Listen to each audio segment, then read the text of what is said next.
તમારો પરિચય? મારું નામ અંકિત કુમાર વાણિયા છે અને આ વખતની યુપીએસસીમાં મારો 7 નંબર આવ્યો. અંકિતભાઈ, કેટલા સમયથી મહેનત કરતા હતા? કયો એટેમ્પ્ટ હતો અને કેવી આશા હતી?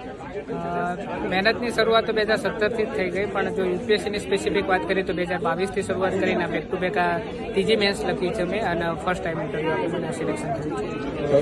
પરિવારમાં બેકગ્રાઉન્ડ કેવું છે? ફેમિલી સપોર્ટ કેવો રહ્યો હતો? પરિવારમાં તો મધ્યમ વર્ગમાંથી આવું છું. જ્યારે શરૂઆત કરી ત્યારે મારા મમ્મી જે છે ત્યાં જ અમારા ત્યાં એક નાનું મંદિર છે ત્યાં રમકડાની લારી કરતા હતા અને મારા પપ્પા ત્યાં એલઆઈસીમાં પંડાવાળામાં હતા. ત્યાંથી જર્ની શરૂ થઈ છે અને એમનો હંમેશા એટલો મસ્ત એવો સપોર્ટ રહ્યો છે કે હું મારા જે નિર્ણયો રહ્યો એ લેતો રહ્યો છું ને હવે એના રિઝલ્ટો દેખાઈ રહ્યા છે.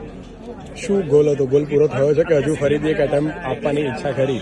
હા, હજુ પણ લાગે છે કે નેક્સ્ટ એટેમ્પ્ટ ફરીથી આપીશ અને જે ઇન્ડિયન એડમિનિસ્ટ્રેટિવ સર્વિસ છે એમાં જવાનું સપનું છે.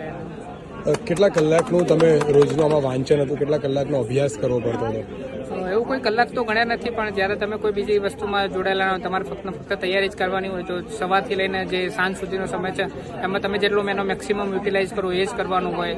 અઠવાડિયામાં તમે એકાદ વાર બ્રેક લઈ શકો, એના સિવાય તમારી પાસે કોઈ બીજો સ્કોપ નથી. તમારે મહેનત લાગી જ રહેવી પડે.